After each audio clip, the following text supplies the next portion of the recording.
What's going on, everybody? Welcome back to the DFS Dose YouTube channel. I'm Ben Hauver, and today we're going to be taking a look at the top DFS cash game plays for Week 7 in the NFL. If you're new to the channel and like what you see, drop a like, and most importantly, subscribe to the channel. It helps us out a ton. And if you'd like to support us in a meaningful way, you can check out our podcast, The DFS Dose, available on all podcast platforms, Apple, Spotify, SoundCloud, etc. We also have a free Discord chat, which you can join. Link to do so is in the description below. And most importantly, don't forget to check out the late night Saturday live stream. We go live on this YouTube channel around 11 p.m. Eastern every Saturday with our final thoughts on the slate. It is a great resource just to sort of catch up on the week and see how things have changed from when we started to where we're ending. But without any further ado, let's get into the top cash game plays at each position for Draftkings in Week 7. The quarterback pool is interesting this week. At the beginning of the week, it looked like it was just going to be, overall a stars and scrubs type build where we were going to have to punt it off maybe to something really uncomfortable like Matt Ryan or Tua in cash. But because some of the value is opening up in the mid-range at wide receiver, I think now you're going to be able to get up to some of the better plays on the slate, which in my opinion include and really end at Lamar Jackson and Jalen Hurts. Because of what they do as rushers, their floor is just so valuable in cash games. Lamar Jackson averaging 10.6 attempts per game for 65.33 yards. Jalen Hurts averaging 8.8 attempts for 50 yards. And that's just so valuable in cash games. I think both of them are easy plug and plays this week in solid spots. Hurts against the beatable Raiders defense, and Jackson in a home matchup with a sneaky back and forth potential a little bit going up against Cincinnati. If you do choose to go up here, the chances are you're going to be, locked into a balanced build. And I think that's okay this week, as we'll get to coming up. At the beginning of the week and on the podcast, we talked about trying to jam in two of the most expensive wide receivers on the slate. And I just don't think it's necessary anymore. I mean, in tournaments, I think it's a phenomenal strategy to differentiate yourself. But in cash games, I think that we're really going to be balanced all around in our build this week. So Hurts and Lamar Jackson, I think, are the two standout plays of the week for cash games on Draftkings. Moving on to the running back position, there is not an easier play than Darrell Henderson this week. We saw him regain his full role after sort of wondering what type of split he and Sony Michel had. He had 82% of snaps last week against the Giants, and the snaps that Sony Michel took were really at the end of the game. Like, all of his touches came at the end when it was already a blowout. The Rams are 16-point home favorites against an abysmal Lions run defense. Hendo, to me, is a stone cold lock at 6,600. Like, he's the first player that you're plugging into your lineups. And then after that, I think the running back pool falls off pretty hard. Derrick Henry, obviously in play every single week, up at the top, 9,200. He's on pace for almost 500 touches, 28 touchdowns. And this season, he's just a phenomenal play every single week. But I do think that, as we'll get to shortly, the three elite wide receiver plays this week, Cooper Kupp, Devontae Adams, and Tyreek Hill, are so strong that I will be prioritizing jamming one of them into my lineup over jamming Derrick Henry. So like I said, Hendo, stone cold lock, and then RB2, I really just think we're choosing between Chuba Hubbard and DeAndre Swift. Like I mentioned when, talking about Hendo, the game script with Detroit being 16-point dogs actually sets up really well for DeAndre Swift. We got the double revenge game, Stafford against the Lions, Goff against the Rams. I mean, I don't know if that means anything, but maybe this is a surprise, game that's a little bit closer than we expect. But regardless, I do expect Swift to sort of eat in the passing game. Hubbard, on the other hand, is a more traditionally solid cash game play. Carolina is reportedly committed to shifting the offensive scheme towards a more run-heavy approach. The Panthers have a 6-point higher implied team total than Detroit, and they're favored against a bottom 5 run defense. So for $100 more, I think Hubbard is a bit of a better play on DraftKings this week, and he would be my priority between the two. However, if that $100 comes into play, which it could because salaries are so tight this week, I would be absolutely fine running with DeAndre Swift. And after that, man, I really just think that this is one of the weakest running back pools we've seen, and I don't have too much interest in anybody else for cash games this week. Wide receiver is where the week is going to be won and lost, in my opinion. The top 3 guys are all in phenomenal spots. I would love nothing more than to be able to play 2 of them in the same cash game lineup. I just don't think it's realistic because of some of the other priority plays that we're going to have. Adams, Hill, and Kupp are all in a group of 7 wide receivers that have 10 or more red zone targets through 6 weeks.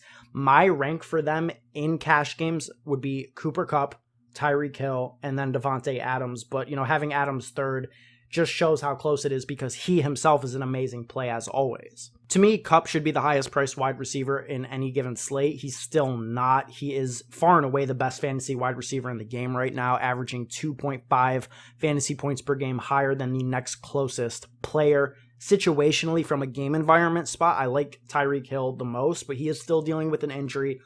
And with Adams, it's an amazing matchup, but there is some heavy blowout potential, I think, in this spot. Hill has the closest spread where, KC and Tennessee, it's like a 5.5 point spread. So that could be a really close back and forth game. It's got a massive total over 57. So I do like that spot a lot for Tyreek Hill. As we saw, he can still get double digit targets even when he's not playing a full complement of snaps, and we saw that last week. But Devontae Adams has had up and down target games this year. Cooper Kupp is just so reliable. No game with under 10 targets. He was catching touchdowns deep into blowout status last week against the Giants, and Stafford's going to have something to prove going against Detroit this week. So Cooper Kupp, to me, 8,400 is a must play. And then after that, like I said, the mid-range is really pretty interesting this week, especially Calvin Ridley at 6,600. He is returning after a week out and then a bye. He also is part of the group of 7 wide receivers that has 10 red zone targets, and he only has 1 touchdown so far on the season. We know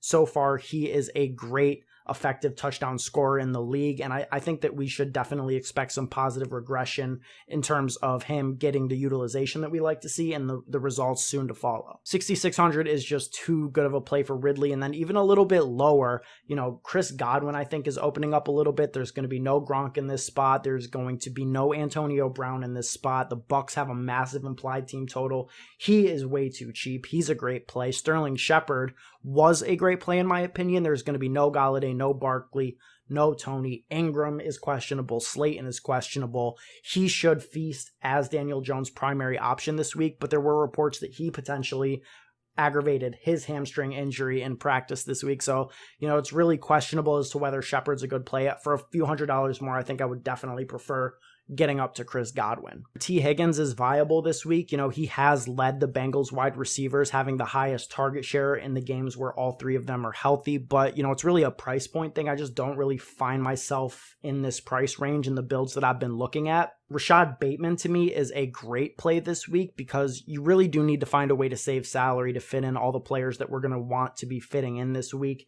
And Bateman's, usage in his first NFL game was solid. He out-targeted Hollywood Brown in his first NFL start, saw 6 targets on only 65% of snaps. Sammy Watkins seems unlikely to play in this spot. So if Bateman is more involved in the offense, just, after getting another week of practice with the Ravens, we could see his snap share go up and with it, his target share. So I do like, punting it off with Bateman. You're getting a lot of talent for a cheap price on a good offense. So Bateman, I'm willing to take a shot on. Maybe it's a little bit thin, but at 3,400, the thinness is sort of built into the price, and it doesn't take much for him to beat that salary. And last but not least, tight end, as always, we're just going to be looking to punt it off and save some salary this week. Ricky Seals-Jones' price has come up a bit to 3,700, but I still think he's the best play on the slate. Washington should be trailing in this game. It opened up with the Packers being 10-point favorites, and that's closed a little bit. Now the line is at 7.5, so, this game could be a little bit closer than people expected. Logan Thomas still out. Curtis Samuel not going to play in this spot. Ricky Seals-Jones is the clear-cut number 2 option in the passing game. We've seen it from him, multiple weeks in a row. He's going to be on the field. Basically every play. He's going to be running routes on almost all of Heineke's drop backs. So at 3,700, best play on the board, Ricky Seals-Jones. And, if you absolutely are desperate to save salary, I wouldn't be opposed to going down a little bit lower. Cole Kmet, 3K, could be interesting in this spot. It's a good matchup. We expect the Bears to be probably the most pass-happy they've been with Justin Fields so far this season, going up against the Bucs. Teams just don't run against the Bucs, so it's a good spot. Also, Jimmy Graham was added to the COVID list on Friday. He's not going to be in here, so Cole Kmet should be out there for 100% of snaps. He's interesting at 3K, and absolute stone punt Hayden Hurst at 2,700, but at this point in the week with Kmet, getting a little bit more solid with the Jimmy Graham news, I think I would just scratch him off the list entirely and lean between one of RSJ or Cole Kmet for cash games. And that's going to be it for this video, man. I hope you guys found some of this interesting. Hopefully it helps you out a little bit, helps you narrow down your player pool, focus on these types of plays, seeing what you like, seeing what fits.